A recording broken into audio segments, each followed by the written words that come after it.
Hey y'all, this is Lake Quarter. I'm at a truck stop here. And we're shut down for the day. And I managed to shut down at a good time. We got all kinds. We got his flatbeds, split axle. We got all kinds of stuff I don't even know what it is. And the best part is it is packed up in here.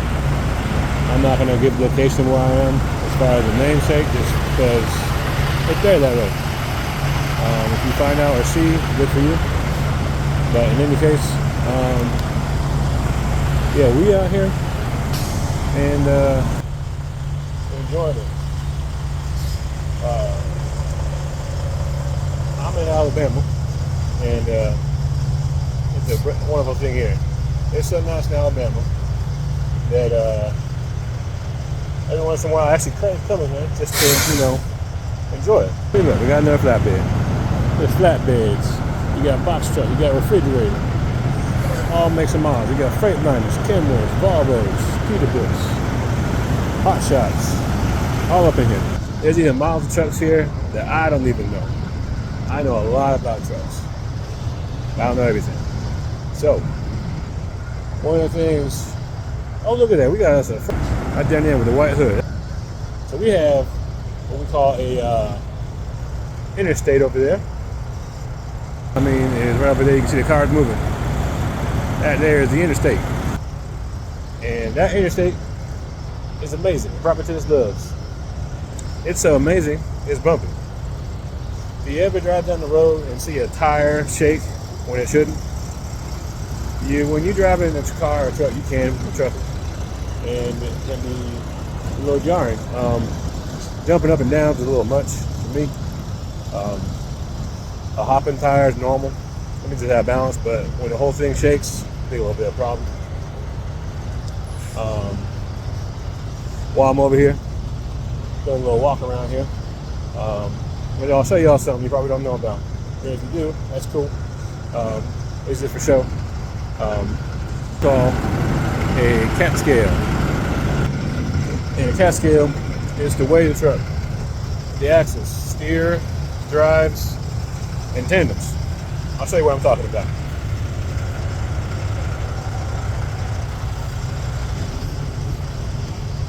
Better yet, I got the tires in front are the steers. The ones where the trailer hook hitches up to the truck, that's the drives, and the trailer, the tandems. That truck particularly does not have a sliding tandem. It means no sliding trailer tail. It's set, so it cannot move. So it can only be loaded to the max, and it needs to be at the right weight, or they have to adjust it. With tanker, they have to get rid of some fluid in there. Now, when you have a truck like this one, it's that they're sliding. You see the holes down there? That's called a sliding tandem. Sliding tandem slides to adjust the weight. The farther back you go, the more weight you put forward. The more forward you go, the more weight you put back. This here is a split axle flatbed. Again, this does not move. It stays. So, yeah. Then we got us a little through the trees there with some hot shot trucks. And we just out here. See how you got the tandems back? It means it's heavy. It's just scaling. When you scale it, you scale so that you have the weights in the particular place you want them to be, or they're up legal limits. So yeah. This is very interesting. We got us a classic over here. This is the FLD Freightliner. I don't remember what year they made those. In the 90s, I believe. But they do not make them anymore.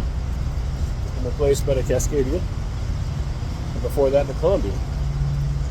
So that truck is no longer in circulation as far as making new models, but it's still a very common truck and very popular. And one of the reasons why is it was built to last. It is still one of the best trucks you can get of that era. It's very durable and sturdy. Now we have a flatbed here. This is a split axle, and it's got the toolboxes on the end. So you got all the stuff for your needs for his flatbed right there. Strapping the tire on there and everything.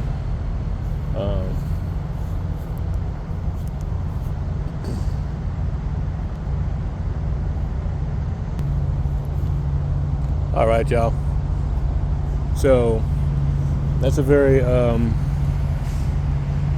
common flatbed split axle with the toolboxes on there. That's a common model. So what we have is a hill on this here flatbed. I'm gonna give you all a little treat. I'm gonna give you a view of a truck stop parking lot when it's filled up from a hill. So what we got here is rows and rows and rows of trucks. That one second one to the end is backing in now. Probably see them moving.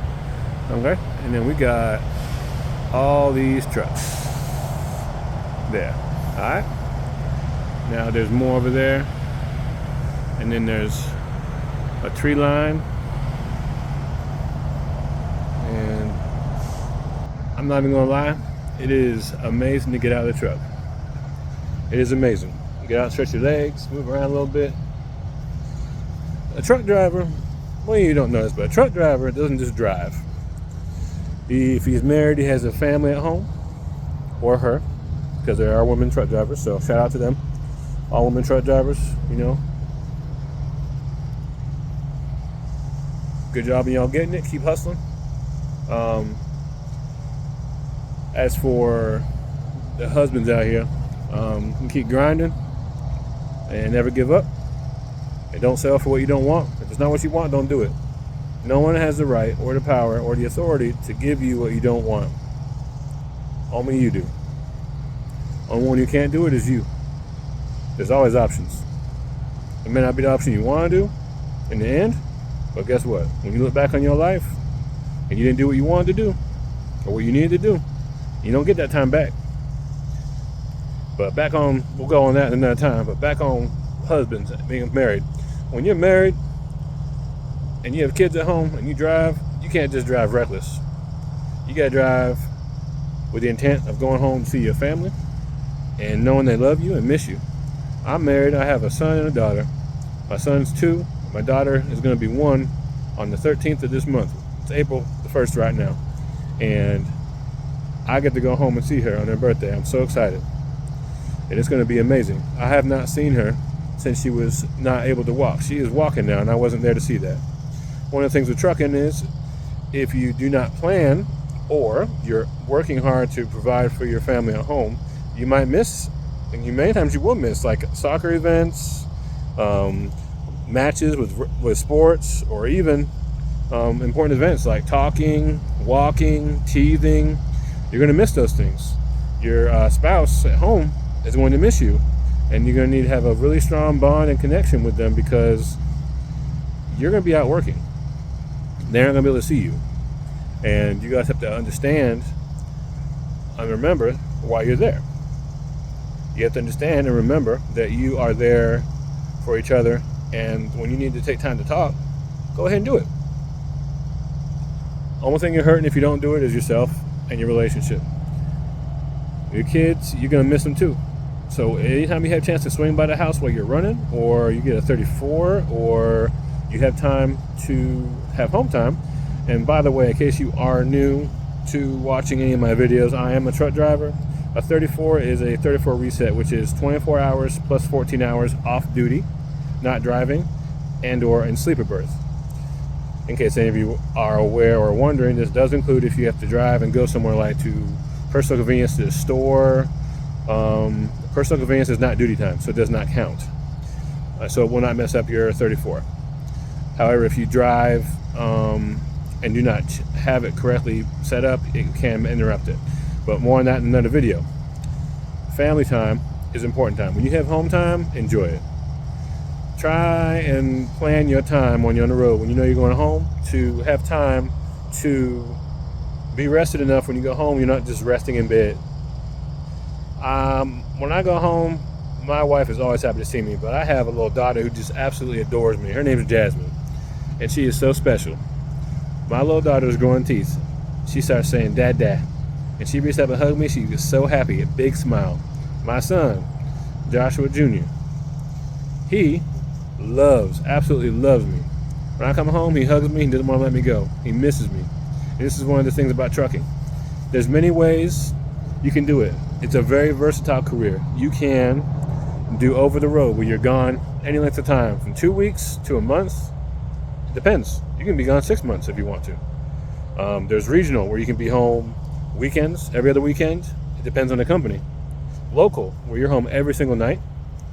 And then there's positions where you work a couple of days on and have several days off. It just depends on what you're looking for, what you want to do, what works for you and your family. Your family is going to have to accept and understand that you are not going to be there a lot of the time while you drive over the road or a regional if you're sleeping in the truck, which means you might need to find a way to regularly communicate and see them so they can see you and know that you miss them visually, because they can't hold you, hug you, kiss you, play with you, run around, have a good time with you. They can't do it because they're not here. So what you have to do and understand is, as a truck driver, you got to make time for that. As a father, you want to take care of your family, but you also want to make sure you're available for your family. So I know I went all over the place. Me, I'm leg quarter, and I go all over the place. I can talk about anything for however long. I can go anywhere. That's just how I talk. That's just my unique thing. But I'm leg quarter, and I'm checking out. And by the way, got more videos coming. Took a little hiatus, but they're going to become more frequently, so stay tuned. Leg quarter out. Y'all be careful. Drive safe.